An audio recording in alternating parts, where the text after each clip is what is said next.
inicialmente quero mais uma vez agradecer os elogios ao sindicato, que é um sindicato de luta historicamente. Eu sempre digo que os presidentes, as diretorias que me antecederam, todos eles, à sua época e à sua maneira, deram contribuições valiosas para sermos o que somos hoje, Sim. certo? Nós assumimos o sindicato em 2018 e aqui eu gostaria de fazer uma colocação pública. Estive no movimento, sou do movimento sindical bancário, fui do movimento sindical bancário desde o final da década de 70. Então, a gente participou de movimentos onde a conjuntura à época, a gente lutava por melhores condições salariais e por liberdade, né? Então, a gente enfrentou momentos difíceis. Hoje, depois que eu saí do sindicato bancário, que assumi como oficial de justiça e chego ao sindicato, é preciso que a gente entenda que a conjuntura que se viveu numa época infeliz da nossa história, uma parte infeliz da nossa história, que exigia muitos confrontos lá no caso dos bancários, a gente assume o sindicato, participa de toda a luta histórica dos oficiais de justiça, e hoje a gente tem em mente uma coisa muito, assim, de muita responsabilidade. Nós sentamos à mesa com um chefe de poder. Perfeito. A Constituição são 3 poderes, né? O executivo, o legislativo e o judiciário. Então, em nível estadual, a gente senta à mesa com o chefe de poder, a maior autoridade do Estado, do poder judiciário. Então, a gente tem que ter, aí onde fico assim, feliz em ter me bacharelado em Direito aos 51 anos, hoje eu tenho 66, Perfeito. faz 15 anos que me bacharelei em Direito. Porque, ainda que não nos caiba questão meritória, porque isso é com o magistrado, nós precisamos entender o que a gente está fazendo e o que a gente precisa também ter muita fundamentação quando senta à mesa com o staff dirigentes. São magistrados que têm toda uma formação, que têm todo um conhecimento, e a gente levar uma pauta de reivindicação para a presidência, para o tribunal, a gente sabe que do outro lado há pessoas preparadas.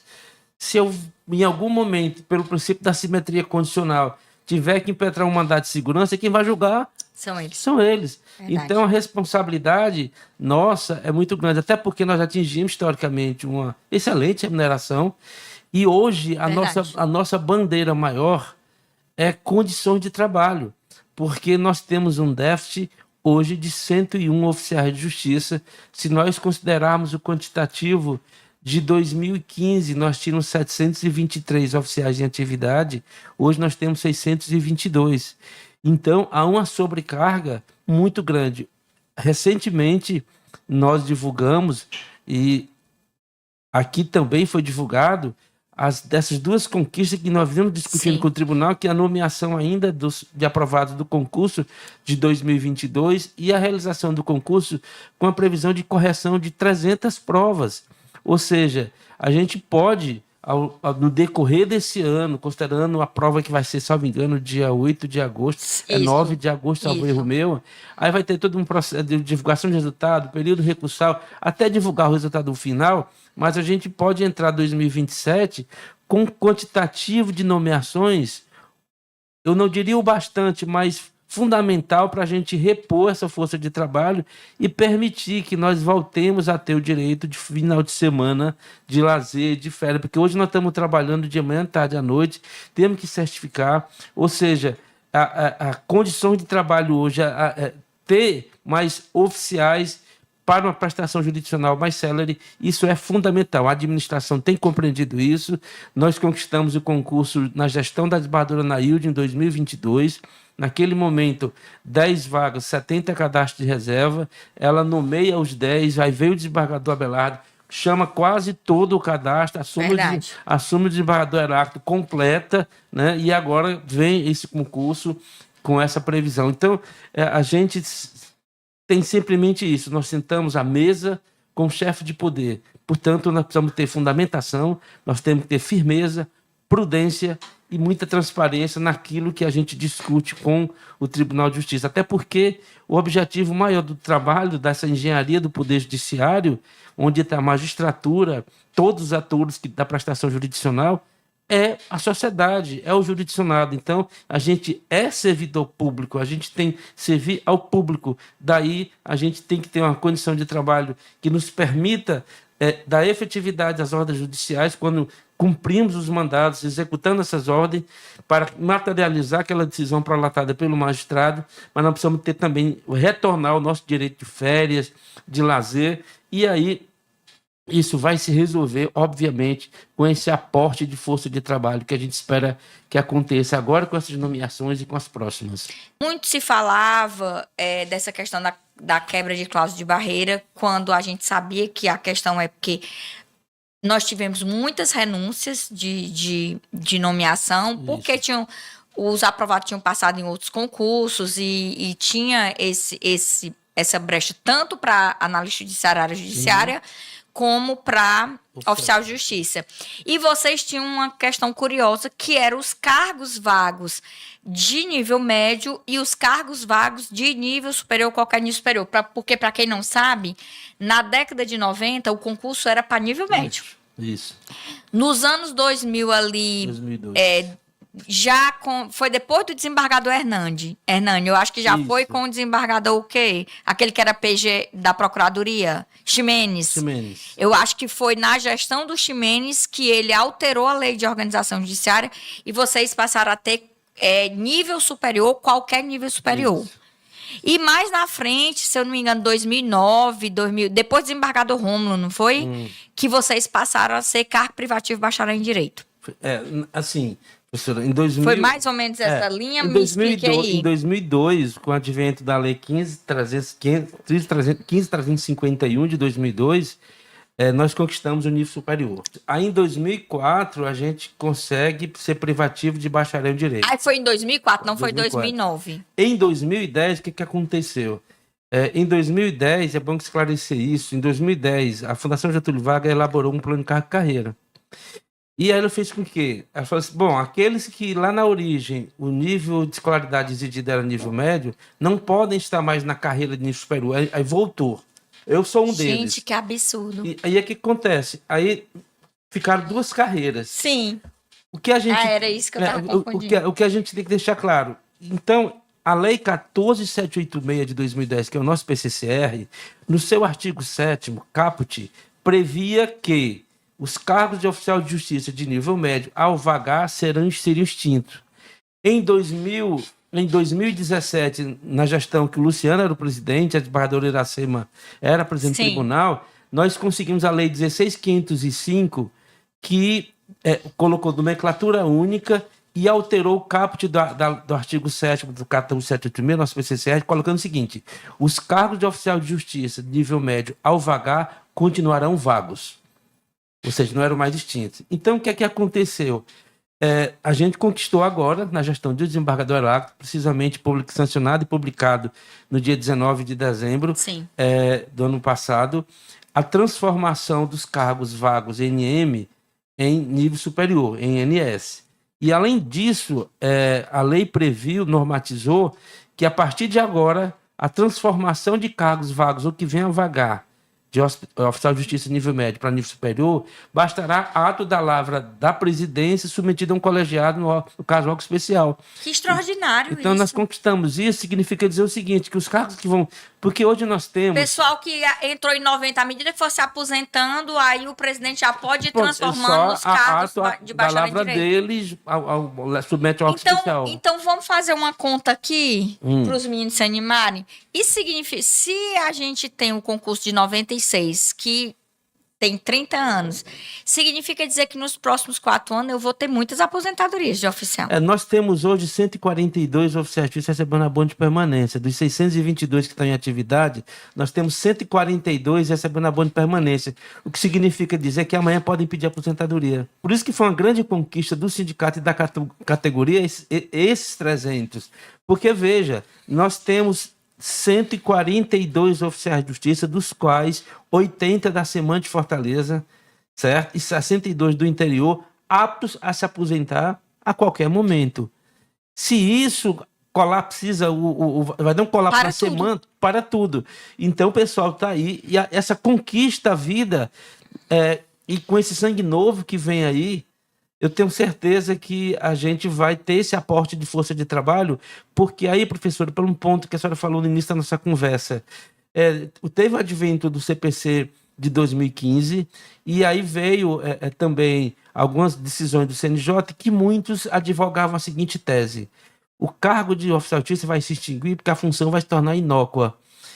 E a pandemia veio mostrar que não, né? A pandemia mostrou que não, e os desembargadores Nailde, Abelardo e o desembargador do Heráclito, e o desembargador do Heráclito ainda com mais contundência, tem o seguinte posicionamento: não, imagina, com a virtualização, com os processos digitais, agora é que a gente precisa de mais oficiais de justiça. Por quê? Porque a rapidez do cumprimento de expediente cresceu em função exponencial.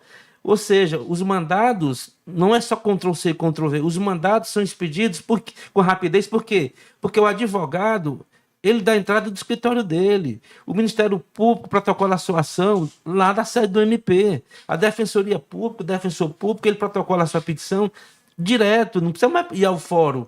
Então, isso faz com que os expedientes sejam feitos com a rapidez muito grande, por via de consequência, os mandados chegam à nossa mão com muita força. E aí é bom a gente deixar claro a questão da resolução 354/2020 do CNJ, que nos permite trabalhar de forma híbrida, cumprir mandados presencial e de forma remota, que alguns arguem, e há decisões monocráticas em sede de STJ, que às vezes invalidam um ato de comunicação, mas não revogou a resolução 354 CNJ, que nos permite cumprir mandado de forma eletrônica. Por quê? Porque tem uma previsão, tanto no 236 como no 246 do CPC, que já prevê que a citação preferência vai ser feita por meio eletrônico. Então, esse trabalho nosso não esvaziou a nossa função, muito pelo contrário. Porque quando a gente cumpre um mandado, principalmente em sede de processo penal, os processos criminais, por meio remoto, a gente tem uma responsabilidade muito grande. Grande. Muito grande, para confirmar que o citando é ele mesmo. Entendeu? Se você pegar 354, artigo 8, 9 e 10 das 354, diz o que a gente tem que fazer. Sim. Então, a nossa responsabilidade é muito grande. Mas o que eu quero dizer com isso? Que o advento do processo digital, o advento das comunicações, dos atos de comunicações por meio remoto, em nenhum momento esvaziou ou vai esvaziar. Eu faço uma leitura que pode até ser que os atos de comunicações mais simples, eles vão até diminuir em face... Sim. Né, que é uma os previsão... protocolares, né? Agora, quem que vai fazer a reintegração de posse? Não tem. Quem é que vai cumprir uma liminar? O computador não vai fazer isso. Em sede de ações com caráter personalista, como obrigação de fazer, ou uma concessão no mandado de segurança. Apreensão de menores. Busca apreensão de menor. Então, assim, agora, é preciso que nós entendamos a importância de juntar o nosso trabalho ser potencializado com a resolução 600 do CNJ, que permite, desde que passe a ter regulamentações pelos tribunais, o acesso a ferramentas que nos permitam fazer construção de bens, de localizar pessoas, que isso tem que ser normatizado, criando um perfil para oficial de justiça nos sistemas, e isso vai contribuir sobremaneira até para o gargalo, que é o processo de execução, né, de você citar, decorrer os 3 dias, e você proceder à penhora, e você vai lá para o 833, a ordem de preferência, lá dinheiro, né, a gente ter acesso a fazer essas constituições. Portanto, eu espero que nós tenhamos essa juventude aí que é estudiosa, preparada, venha fazer esse concurso. Com força.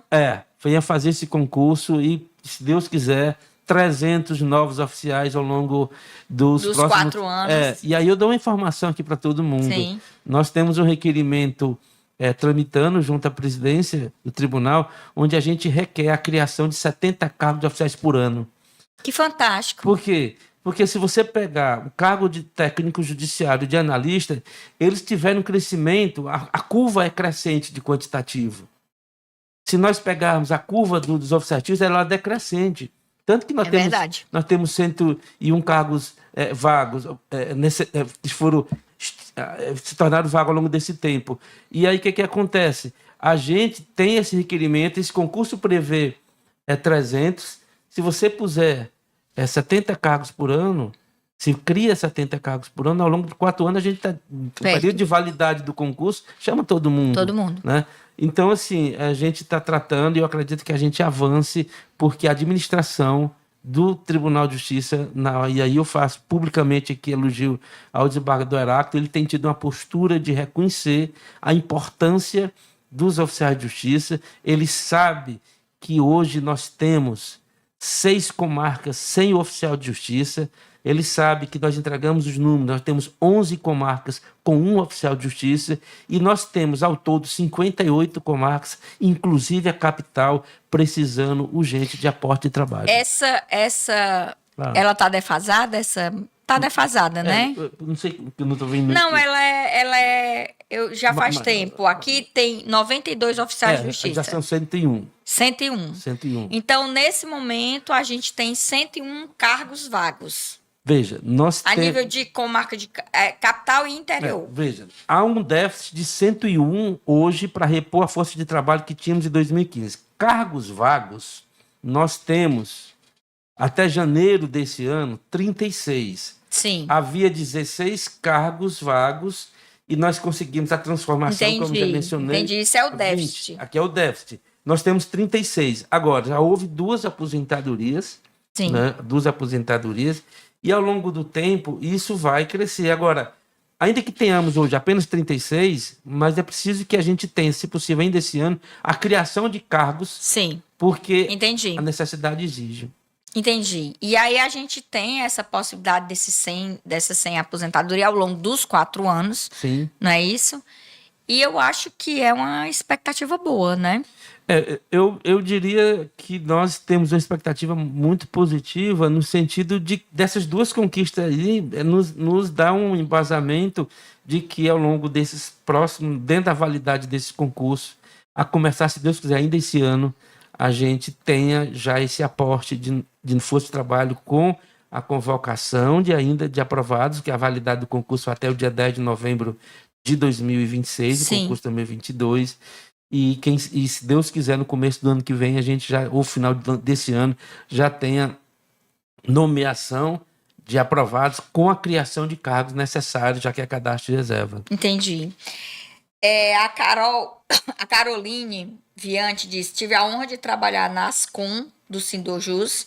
Posso dizer que é um sindicato comprometido e que a luta por uma carreira é essencial para a justiça, pois chega em locais onde ninguém mais chega. Aí eu tenho aqui o Júlio Boaventura, além dos 14 que a presidência do tribunal decidiu para a nomeação imediata, quantos outros nós temos? O presidente do sindicato acredita que a questão orçamentária será um problema para alcançar maior chamamento dos OJs de 2022? Veja, muito boa essa pergunta, porque o que é que quando a gente leva uma demanda à presidência do tribunal, nós a fazemos calcada em 2 pilares: a segurança jurídica e a questão orçamentária. Porque nós sabemos o que diz a lei de responsabilidade fiscal para o gestor. Sim. Né? Basta ler o artigo 16. E sem falar que o oficial hoje, lá dentro da carreira, é o mais bem remunerado, né? Sim, é verdade. É verdade. O inicial, com a questão das gratificações, as GANs e a GAI, né? Vocês têm as 2 GANs e a GAI, não é isso? E temos, para animar mais ainda o pessoal, o pessoal que vai assume no interior. Né? Nós temos a GEI, a gratificação de estima interiorização. É mesmo? Que ela vai de 5% a 20% do vencimento base, a depender do IDH do município. Essa daí não incorpora. Porque quando ele sai do interior, ele vem para a capital. Mas se ele receber durante 5 anos, garante. Incorpora, leva para aposentadoria. Interessante. Então, se ele passar 5 anos no interior... recebendo GEI, ainda que ele seja removido para Fortaleza, mas como ele passou em 5 anos recebendo, quando da aposentadoria vai entrar na base do cálculo. E essa gratificação, a GEI, ela é dada para as comarcas de entrância inicial e intermediária? Hoje até todas? Até entrância final no interior. Porque nós temos a comarca de Itauá, que está em entrância final, nós temos a comarca, se não me engano, Quixadá, acho que já é entrância final. Sim. E Iguatu. Agora, há outras que nós estamos lutando para que receba, como a comarca de Juazeiro, Sobral, Crato e Sobral. Elas não recebem? Não recebem. Então, são tratadas como comarca da capital? Elas estão em trânsito final. Agora, qual é a nossa argumentação? É interior, não deixa de ser, né? É interior e tem mais, né? Por exemplo, Crato acho que agregou, só me engano, não sei se foi Santana do Cariri. Era comarca vinculada. Sobral tem mais 3 comarcas, ou são 4, né? Meruoca, Forquilha e tudo. Então, o que a gente analisa? Ora, o oficial de justiça, vamos pegar Quixadá. Sim. Estou falando das que não tem. Vamos pegar um oficial de justiça de Sobral que não recebe GEI. Ele vai cumprir mandado em Forquilha. Sim. Cujo IDH daquele município permitiria ele receber uma GEI de 20%. Sim, e ele não recebe. Ele não recebe. Então você uma luta justa. No momento que você agrega, que vincula, que tem agregado, você ganha uma nova área rural e urbana para cumprir mandados, mas não tem a contraprestação pecuniária. Ou se a tem, não é pelo IDH daquele município que permitiria você receber uma GEI na base de 20%. Então a gente vem discutindo com o tribunal onde não tem. O tribunal tem ciência disso. Tem ciência e a discussão ela tá muito boa. Que bom. Porque assim, vocês pegaram um momento muito bom, porque o desembargador Heráclito é oficial de justiça de carreira da Justiça Federal. Então ele entende as demandas, né? Ele entende. Eu sei que eu disse isso para ele, como gestor, eu sei da responsabilidade dele. Mas aí, como eu digo sempre, nós nos pautamos em discussão, em sede de negociação com o tribunal, que as nossas pautas, elas trazem em si segurança jurídica e responsabilidade do ponto de vista de orçamento. Por exemplo, a pergunta é, será que consegue nomear mais do que 14? Com certeza. Se nós nos detivermos a decisão prolatada pelo desembargador Heráclito, lá na decisão ele decide a imediata convocação de 14. Lá no outro parágrafo seguinte, que a Secretaria de Gestão de Pessoas, ao chegar a pedido de desistência, o final de fila, já relaciona os próximos. Que coisa maravilhosa. Então, essa decisão... Não é uma coisa que nem vocês precisam mais estar lá lutando, batalhando, né? O nosso requerimento previa isso. Portanto, a questão do orçamento, o que é que nós raciocinamos? Olha, nós temos 36 vagas. Se o concurso de 2022 previu 10 vagas, 60 cadastros de reserva, e todos foram convocados, o tribunal tem orçamento para 70. Ainda que eu tenha que respeitar o exercício fiscal, já acabou 2025, nós entramos em 2026. Mas ele tem orçamento para pagar 70. Então, isso, aliado a uma boa análise que a consultoria jurídica fez, nos dá a crença, a crer que novas nomeações, além dos 14, acontecerão. Até novembro. E eu diria mais, eu estive com o diretor jurídico da entidade, o Carlos Eduardo Melo, essa semana, tanto na SGP como na consultoria jurídica. E eu posso adiantar que eles já estão analisando, o tribunal, o desembargador determinou a imediata convocação de 14. Há possibilidade de ser mais. Que coisa boa, eu fico feliz por vocês do sindicato, porque é uma luta justa. E fico feliz pelos meninos de 2022. É muito... Você tá ali com o pé no serviço público, quase chegando, e tem esse entrave. É muito importante isso. É muito importante. Haveremos de avançar mais ainda. Eu estou crendo nisso. E você tá otimista para o novo concurso? Conversei muito com a desembargadora Marluz, corregedora geral de justiça, que era a presidente da comissão, né, até ela sair, né? E a gente cobrava isso. Eu não li de forma detida todo o edital. Sim. Eu não li de forma detida.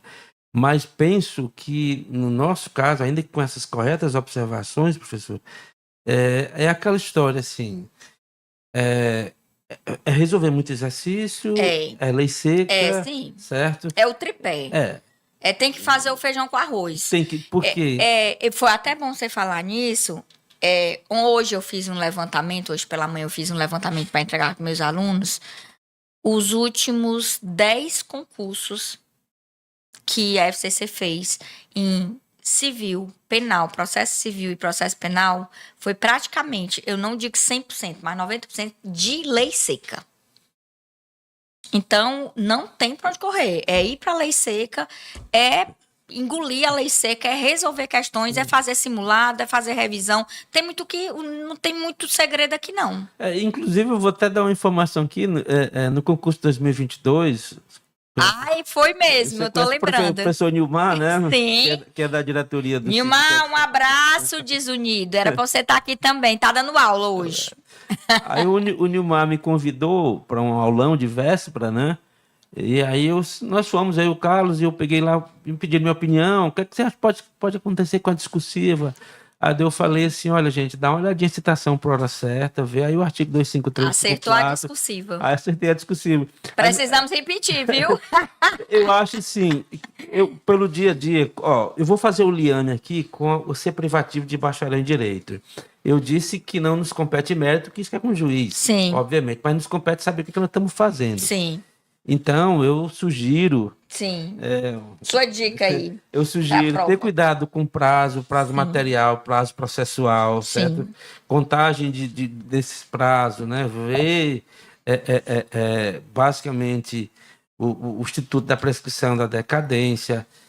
Mas a questão de prazo, eu acho que pode ter um viés muito puxado, como também eu vejo que no processo de execução, os princípios que regem a execução, desde a menor onerosidade lá no 805, o da eficiência, tudo, mas está muito atento, porque, por exemplo, uma indagação que me ligo muito fazendo pergunta a alguns colegas, chegaram, Wagner, o princípio da menor onerosidade se aplica nas ações de alimentos? Fantástico. Né? Aí eu disse, não se aplica. Por quê? Porque nós temos que garantir a tutela efetiva da prestação alimentícia. Tanto é que os bens de família não são protegidos pelo critério da empenhorabilidade que está lá na Lei 8.990. Então, veja esse princípio na execução de alimentos, você não vai ter que ter a questão da menor onerosidade que a gente tem na execução por tutela judicial comum. Então, essas coisas que a lei seca nos ajuda... E a gente está atento, porque no nosso cumprimento, por exemplo, hipoteticamente falando, lei do inquilinato, a gente pode cumprir um despejo durante o recesso forense? Vai lá para a lei do inquilinato, se não me engano, artigo 59, você pode, entendeu? Porque eles tramitam normalmente nas férias, e nem por supervidência delas se suspende, porque a gente tem que ter cuidado nas ações de despejo. E no cumprimento de ordem judicial sempre é o inciso 11 do artigo 5º, que é a inviolabilidade do domicílio, do lar, né? E aí ter o cuidado que é lá, né? Que o que é a inviolabilidade do domicílio. A doutrina já é muito clara, não é só a casa, essa sala tem que ser considerada, exatamente. Então, essas coisas que a gente vai vendo ali, comece a fazer o liame com coisas do dia a dia que são coisas que eles exatamente que pode explorar. Perfeito, né? Perfeito, Wagner. Como é o início da carreira de OJ e quais as dificuldades a gente pode encontrar, né, na carreira? Bom, primeiro a gente vai iniciar no interior, né? No interior. E a dificuldade é que o nosso mistério é predominantemente solitário, cumprimento dos mandados. Evidentemente que ações de força, você pode ter o oficial companheiro, né? Mas em regra a gente trabalha só. Então, a dificuldade, por exemplo, quando eu assumi, não tinha curso de formação, né? Hoje, aqueles que assumem que vão para o interior e depois, através de concurso de remoção, chegam à capital, região metropolitana, hoje o tribunal dá curso de formação. Né? Dá curso de formação para ele entender a composição remuneratória, dá curso de formação sobre utilizar os sistemas. E nós, do sindicato, para suprir essa lacuna que existia, desde 2011, quando eu assumi a diretoria de comunicação do sindicato, que a gente, eu tinha me bacharelado em Direito, que a gente também dá curso de formação no dia a dia. Então, e hoje esse curso, ele é conjunto. O tribunal nos chamou. Com centro de treinamento? Aí o que acontece? Não é mais Gema Galgani que está lá, né? Faz muito tempo. Faz. Então, o que acontece? O tribunal tem a sua formação e faz parte do curso de formação aula prática. O aprovado, ele no curso de formação, durante 3 dias, ele vai sair com um oficial de justiça para cumprir mandado. Que coisa boa! Para ele ver. Aí a gente leva do Meireles, certo, ao Jardim Fluminense. Tipo uma mentoria, né? Do Meireles ao Jardim Fluminense, da execução até execução fiscal, ação de alimentos e mandado de processo penal. Ele vai para o interior, ele vai assumir e ele vai ver aqui no dia a dia do curso de formação como é que é a prática. E aí a gente tem uma responsabilidade muito grande, primeiro, eu digo sempre, de no cumprimento do nosso trabalho equilibrar a razão com a emoção. Porque às vezes, eu sou irmão de poeta, Sim. Mas às vezes a letra fria do mandado diz, faça isso, o coração quer dizer não. Sim. Então, assim, o equilíbrio entre a razão e a emoção é uma das condições básicas do cumprimento do nosso trabalho para que a gente mantenha uma equidistância das partes, né? Que a gente mantenha uma equidistância das partes do ponto de vista... elas estão lá nessa luta dentro de um processo e nós vamos cumprir as ordens judiciais a distante de um de outro. Então, a questão de você estar sozinho, a questão de você, eu digo sempre, busque apreensão de menor, despejo de família, você tem que ter muito equilíbrio emocional, né? Difícil. Porque, assim, nós somos os servidores do judiciário que tem o primeiro contato com o judicionado. No momento que você procura a tutela judicial do Estado, que você entra com a ação que o juiz recebe e manda citar, essa tríade processual, ela é fechada com uma citação pelo oficial de justiça. Então, a gente tem uma responsabilidade muito grande, até porque, eu sempre menciono isso, os oficiais de justiça, essa frase é da Carolina, jornalista de Brasília, nós, oficiais de justiça, nós pisamos os tapetes vermelhos dos palácios e as ruas lamaçais da favela. Verdade. A gente vai a todo extrato social. Então, no cumprimento os dois extremos. No cumprimento do nosso mistério, eu diria que a grande dificuldade, primeiro, é porque a maioria é sozinho. Segundo, hoje diminui um pouco, você tem um custo de formação, mas você não ceder a pressões, né? A gente sabe, você vai dar uma olhadinha lá em penal, os crimes cometidos por funcionário público. Crimes contra a administração pública. Contra a administração pública, tem que ter cuidado, porque é susceptível porque a toda a pressão. É quem está na linha de frente, né? Então, isso a gente chama atenção no curso de formação e a gente também mostra o seguinte, como é que você aborda a pessoa? Se você é bacharel em Direito, se você tem especialização, tem mestrado, mas você vai ter um público, você não tem como usar o juridiquês. Né? Você não vai chegar para uma pessoa que você percebe que não tem toda uma formação e vai dizer o seguinte, olha, o juiz está determinando que isso é defeso. A pessoa fala, por que é defeso? Que é defeso, né? É verdade. Então, isso é proibido. Então, a gente tem que... Aí você vai citar um procurador da República, procurador está no nível já é outro. É verdade. Então, a gente tem que saber onde está pisando. A gente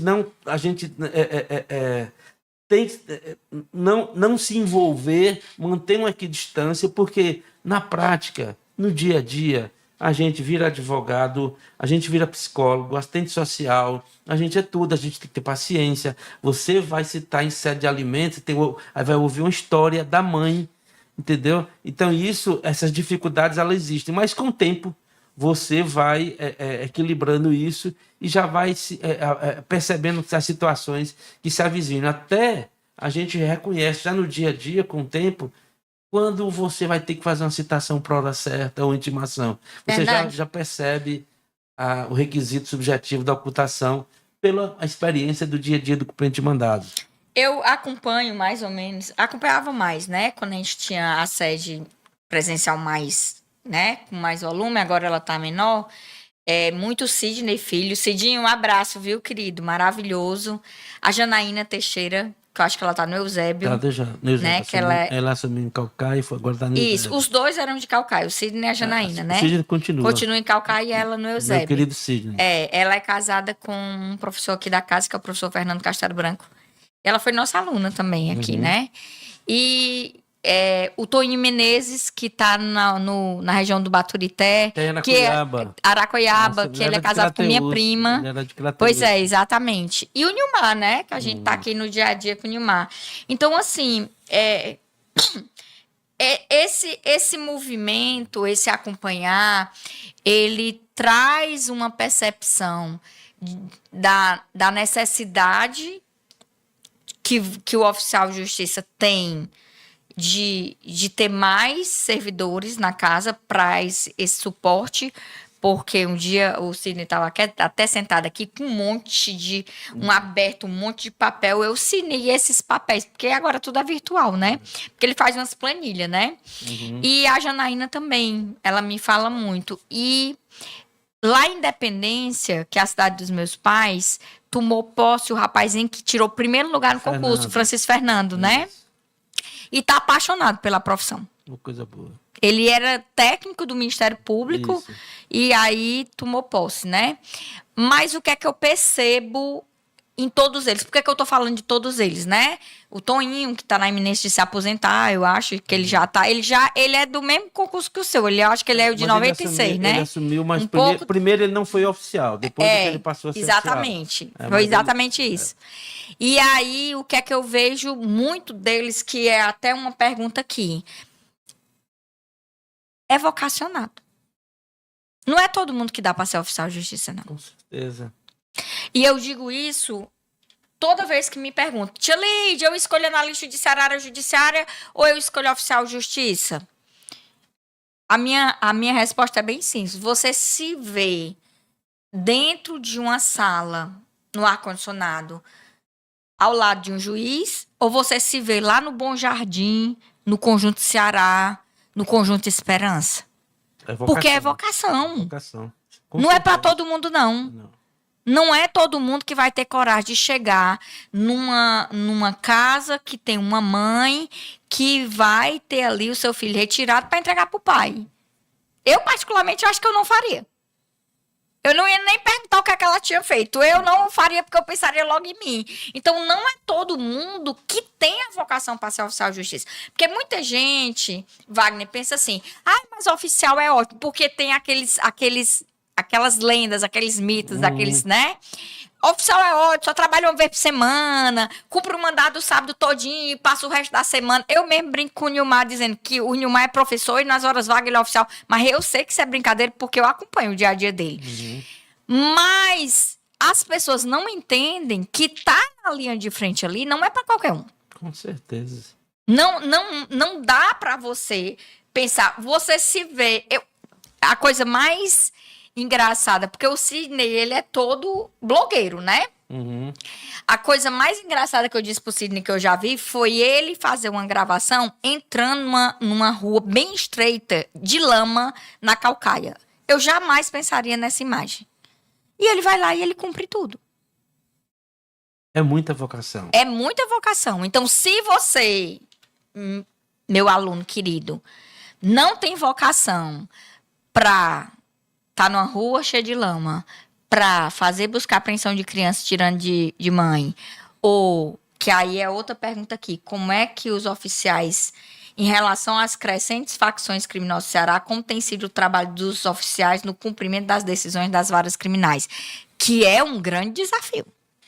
Perfeito. A gente tá discutindo com a corregedoria do tribunal, porque não há um normativo interno do cumprimento dos mandados oriundos das VDOGs, da Vara de Organizações Criminais. Então, e também o cumprimento de mandados de menores vítimas de violência sexual. Certo? E a gente está conversando com a corregedoria, porque você entrar em área faccionada, só um detalhe, quando a gente, aqui no Ceará, e eu acho que quase todo o país, hoje a gente trabalha com macro-região.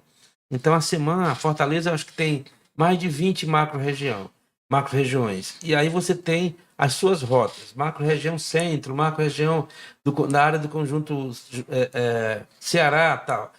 Então, o que é que acontece? Quando você está na sua rota, já tem um certo tempo, você se torna conhecido.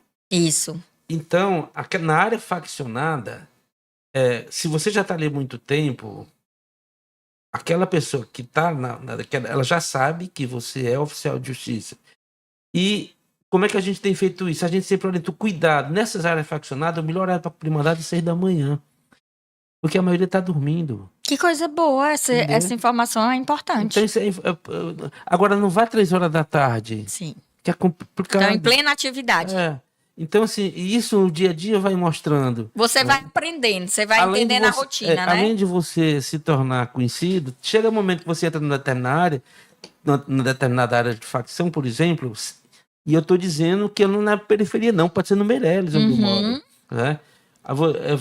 Eu mesmo já fui cumprir mandado, eu sou aqui da macro-região aqui do Meireles, e antes de ser liberado do sindicato, estava cumprindo mandado na minha região, perto do Palácio do Governo. Aí eu entrei numa determinada rua, né, e aí tinha 4, todo mundo tornozelado, entendeu? E aí ele já, doutor oficial, tá precisando de quê? Então, eles percebem isso. Claro que todo cuidado é pouco, certo? Mas, repito, vá cedo, vá cedo cumprir esses mandados nessas áreas, e com o tempo, querendo ou não, não é agradável dizer isso, porque é um estado paralelo, mas querendo ou não, você se torna conhecido ali, e meio que eles dão uma certa blindam, né?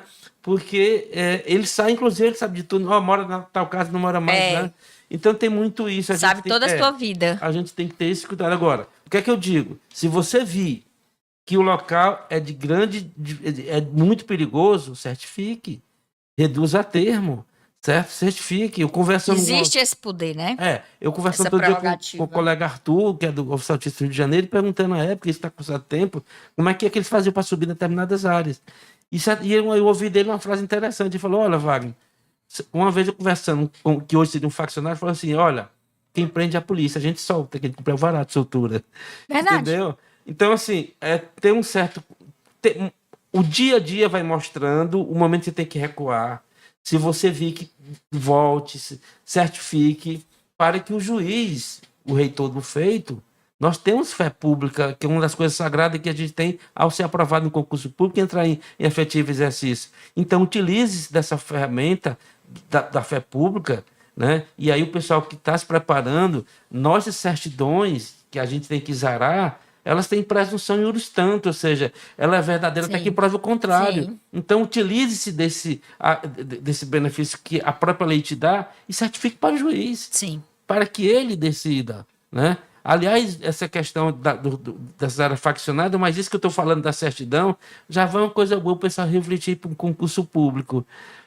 Voltando lá para o processo de execução. Sim. Eu posso penhorar sem ter fiel depositário? Olha aí, outro ponto, né? Olha, se você pode, principalmente se for bem imóvel, que já está pacificado pela doutrina e pela jurisprudência. Tem decisão em sede de recurso especial, bem diverso, que diz que o oficial pode proceder à penhora de bem imóvel sem ter fiel depositário. Mas por que eu estou citando esse exemplo? Porque você faz a penhora e na sua certidão você relata que nem o credor, que por regra seria o fiel depositário, nem o devedor aceitaram o ônus do fiel depositário. Proceda, mas diga para o juiz. Sim. Que aí o processo vai ser aberto à conclusão, ele que vai decidir. E Perfeito. Aí eu volto ao nosso tema, se é uma área de risco, se você conhece, você sabe que... Então, reduz a termo, não vai expor a sua vida desnecessariamente. Verdade. O Domingos Sávio está perguntando se o porte de arma sai. Bom, meu amigo Domingos Sávio, eu, inclusive, estou viajando segunda-feira, Brasília, dia 27, na quarta, vai ser votado. E aqui uma explicação.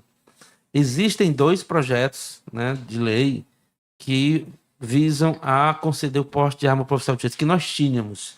Né? Quando adveio o Estatuto de Desarmamento, a gente não passou a não ter, porque era numa lei estadual, e dentro daquela pirâmide lá de Kelsen, da lei, uma lei federal, revogou aqui a nossa. O que acontece? Nós temos 2 projetos, um do senador Contarato do Espírito Santo, que já passou no Senado, está na Câmara dos Deputados, e um outro que está lá na Câmara, que foi aprovada a urgência de votação, e dia 27 vai ser votado. Eu creio que a gente conseguirá neste ano, ainda que é um ano de eleição, os parlamentares no segundo semestre vão estar voltados para suas cidades, para a campanha, mas eu acho pela articulação que a gente tem feito em nível nacional, de esquecer a coloração partidária e sentar à mesa do PT ao PL para defender interesses nossos, pegando da situação para a oposição, e basta ver que esse projeto de lei que vai ser votado no dia 27, o relator é do PSB, deputado Jonas Donizete, de São Paulo, e a emenda é do Coronel Meira, que é o presidente da frente parlamentar mista dos oficiais de justiça, que é do PL de Pernambuco. Então, eu estou muito confiante que essa luta histórica, esse projeto já havia muito tempo, e eu acho que agora a gente consiga a aprovação. Agora, eu também, professor, permita-me citar que, além do porte de arma, e aí se passa o porte de arma, vai ajudar também numa grande luta nossa, que é a PEC 23 de 2023, de autoria do deputado André Figueiredo, que propõe alterar o artigo, acho que é 143 da Constituição, para nos inserir na Constituição como carreira de Estado. Carreira de Estado. Isso é muito importante. Se você passa... Porque vocês vão estar blindados, né? Se você passa o PL do porte de arma, Meio caminho andado. É meio caminho andado porque, olha, é meio que pessoal da segurança. É, verdade. Entendeu? Então, assim, uma coisa, eu acho que... Extraordinário. E aí, para vocês. O trabalho que a gente desenvolve... Eu sou vice-presidente de comunicação da AFOGEBRA, Associação Federal dos Oficiais de Justiça do Brasil. Então, a gente tem trabalhado... Muita luta. Tem trabalhado em nível nacional, de forma organizada, fundamentada. E eu acredito que o PL, essa semana, eu vou estar lá. Eu acredito que quarta-feira a gente deu uma boa notícia. Vou acompanhar, viu? Que coisa boa. Temos aqui algumas perguntas. O nosso tempo já está meio apertado, mas vou voltar um pouquinho agora para o concurso, tá? Ótimo. A gente falou atribuições. O candidato o candidato aprovado que vai assumir no interior, ele não necessariamente vai assumir só a entrância inicial, ele pode assumir uma entrância intermediária e até mesmo a entrância final do interior, né? Porque vai demandar a necessidade. Perfeito. Não existe mais aquela história dos 10%, 20%. Acabou aquilo ali, porque há muito tempo existia, mas acabou, né? Conseguiu a isonomia. Ele chegaria no interior pensando nessa ganho institucional, a segunda ganho ele só ganha 6 meses depois pela produtividade, isso. A GAI e essa outra... A GEI. Se o município tiver, tirando esse de entrância final, ele chegaria lá com aproximadamente 22 mil bruto? Chegaria. E eu diria mais, se ele tiver especialização, com certeza ele passa Ele dos 20. Passa. Com certeza. Né? Porque agora 2 especializações, 10%, não é isso? Base. Muito bom. Então, gente, não tem muito o que pensar, não. O fim da carreira de um oficial de justiça hoje chega a 40 mil? 35, 40 mil? Olha, nós temos gente que já bateu o teto. Muito antigo. O teto do desembargador, né? 45. Mas chega ao final nessa faixa aí. Entendeu? Extraordinário. É claro que a gente, quando aposenta, a gente tem uma perda considerável, porque... Sim. Já está pacificado pela Suprema Corte, que a auxílio alimentação não vai, né? Então, as verbas indenizatórias, nós temos 2 verbas da indenização de transporte, também não vai. A GAN unidades também não vai. Sim. Então, você tem uma baixa aí. Uma baixa considerável. Por isso que a gente incentiva a capacitação e faça especialização, se puder faça mestrado. Se der, faça. Nós temos... Acho que 2 ou 3 doutores, o Sidney tem um Gustavo do Eusébio. O Sidney já está em pós-doutorado, né? Fantástico, então, Sidney é uma bênção. Eu diria para vocês, eu estou 30 e poucos anos já de serviço como oficial de justiça, eu estou pensando no mestrado. Com certeza. Certo? Com certeza. Nós temos 53 comarcas que necessitam gente de oficiais de justiça. Pronto, era a segunda pergunta aqui. Quantas comarcas, nesse momento, a gente tem... a necessidade real de oficial de justiça. Bom, nós temos... E quais são as regiões? Que eu já estou querendo saber se Baturité tem, Independência. Independência é só um, né, que é o Fernando? Nós temos 6 comarcas sem oficial de justiça: Jaguaretama, Acaraú, Viçosa, Uruoca, Milagres e Missão Velha. Quase todas... Não, Missão Velha é no sul, Cariri... Missão Velha e Milagres no Cariri. E as outras na região norte, Sobral. Acaraú e Viçosa lá para a região Sobral. Jaguaretama. Já é para outro lado, Paracati, né? Limoeiro. Jaguaretama já perto, Limoeiro. E tem Uruoca, que é próximo a Sobral. Sim. Então, agora, fora essas 6, nós temos 11 comarcas com 1 oficial de justiça. Independência é uma delas. Independência é uma delas, né? E temos comarca que precisa de mais de oficial de justiça. Quais sejam, eu destacaria Sobral, Juazeiro do Norte, Quixadá. Eu vou dar um exemplo aqui, só para as pessoas entenderem como nós estamos esperando por vocês. Como a gente quer esse concurso. Que coisa boa. Eu acho que muita gente hoje vai se decidir por oficial, viu? Veja, a segunda cidade do estado, Juazeiro, tem 13 oficiais de justiça e 17 unidades judiciárias. É muito alto. Nós temos lá uma sobrecarga desumana. Os oficiais de justiça de Juazeiro recebem, em média, 500 mandados mês. Que absurdo. Nós temos Quixadá, uma cidade agradabilíssima, uma cidade universitária, que pela resolução de 2019, resolução 5 de 2019, dezembro de 2019, que criou a agregação de comarcas, nós temos Quixadá, agregou mais 4 municípios, e nós temos 4 oficiais para 5 cidades. A gente precisa, Sobral precisa urgente de oficial de e Fortaleza, porque esse concurso, aliás, se o tribunal nomeia 36, como a gente propôs, conforme determinação do CNJ, o efetivo exercício de novo servidor tem que ser precedido de um concurso de remoção. a gente conseguiria abrir 10 vagas para Fortaleza. Que fantástico! Porque hoje nós temos 23 rotas sem oficial de justiça. Eu não sabia que aqui em Fortaleza tinha vaga. Nós temos 23 rotas sem oficial de justiça. Então há uma possibilidade de quem passar nesse novo concurso assumir aqui. Aí tem a remoção. A remoção para quem já está na ativa. Entendi. E hoje, por exemplo, em Fortaleza, os colegas oficiais de justiça que são do juizado da mulher, nós temos, acho que 6 unidades da mulher. Gente, você pegar você Dragão do Mar, Dom Luiz Aguanabi BR, nós temos 4 oficiais de justiça para o lado oeste de Fortaleza e 4 para o lado leste. Ou seja, os colegas dos juizados que estão tendo agora com o apoio de 15 magistrados, em 5 dias, os 8 colegas receberam 1.780 mandados. Não consegue cumprir, não. Não tem como dar vazão. Não consegue cumprir. Então, vocês sejam muito bem-vindos. A gente está precisando de vocês. E podem ter certeza que o sindicato dará todo apoio. Me permita, professora, eu dei muito tempo aula de matemática. Que coisa boa. Eu senti sua veia aqui de professor, viu?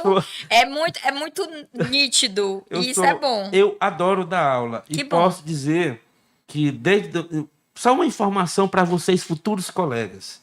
Eu, juntamente com o diretor jurídico do sindicato, nós montamos uma apostila só de artigo. Nós compilamos todos os artigos do Código de Processo Civil, do Código de Processo Penal, da Lei Maria da Penha, da Lei do Inquilinato, da Lei de Execuções Fiscais, da Lei de Execuções Fiscais, do Código Penal dos Crimes contra a Administração Pública. Nós compilamos todos os artigos e como é o curso? É comentando esses artigos na prática. E me diga como é que esses meninos chegam nesse curso?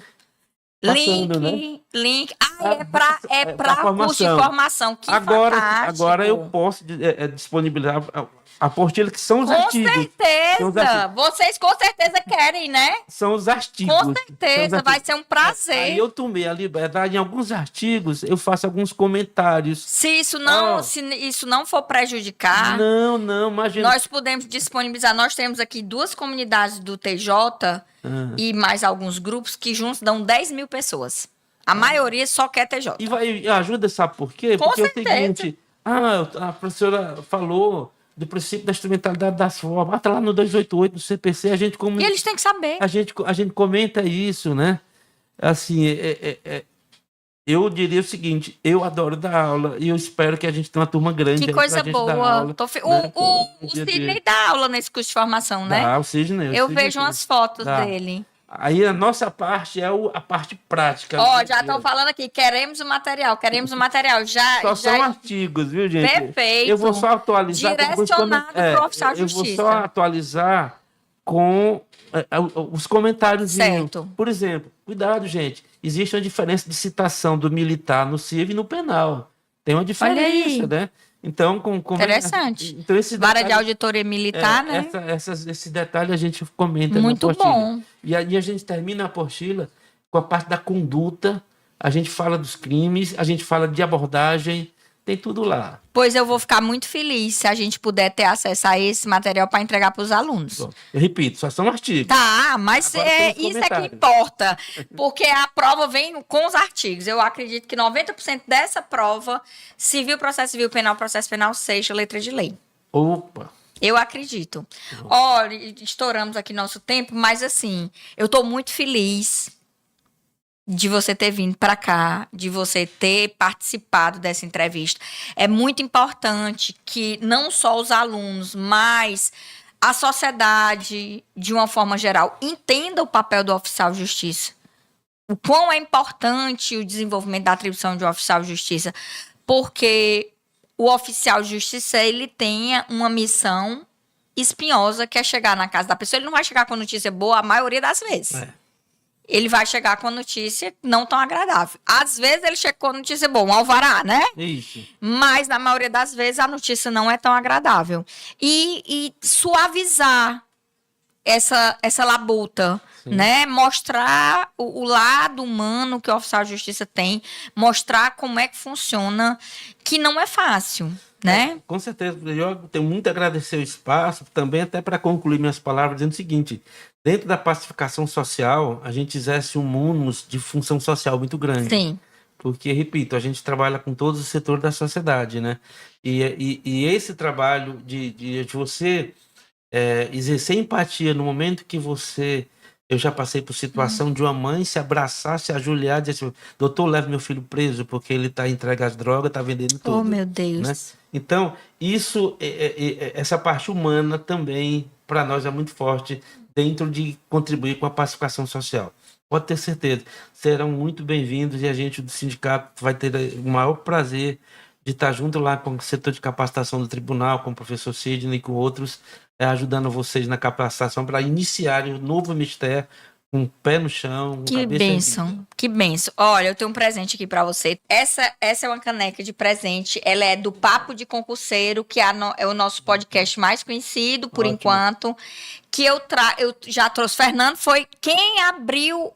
No dia que eu tive, né? Eu vou fazer um podcast só para aprovados. O Fernando foi o meu primeiro entrevistado, né? Isso. E o Fernando estava muito apreensivo, porque ele tinha sido aprovado no concurso, ele ainda não estava formado, ele ainda estava se formando. E eu disse, Fernando, fique calmo, vai dar certo, você vai pedir fim de fila. E ele, será? Vai dar certo, não se preocupe não. E deu tudo certo. Deu um menino maravilhoso, né? Fantástico. Então, assim, é um presente para você, eu lhe agradeço demais. E eu queria que você finalizasse a nossa entrevista aqui dando um motivacional, uma palavra, aquela palavra, a frase que você sempre usa para a sua vida, que os meninos que estão pensando em ser oficial de justiça, eles não podem esquecer dela. Primeiro que não desista do seu sonho.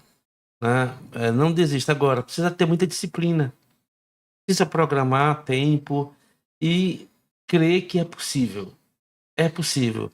Por mais adversa que seja a situação, você pode vencê-la. E eu vou utilizar uma frase que é do grande Papa Francisco. Para nós, isso como ser humano, como profissional, como pai, como avô, eu sou, e para todo mundo. Quando a gente está feliz, é bom. Mas quando os outros estão felizes por nossa causa, é melhor ainda. Dê a felicidade à sua família, à sua mãe, ao seu pai, seu irmão, seu filho. Estudem, dediquem-se, porque você pode. Você é capaz. Organize-se, projete o seu tempo de acordo com a orientação que recebe dos mestres, porque você tem condição, você é capaz. Você vai vencer e você vai chegar lá.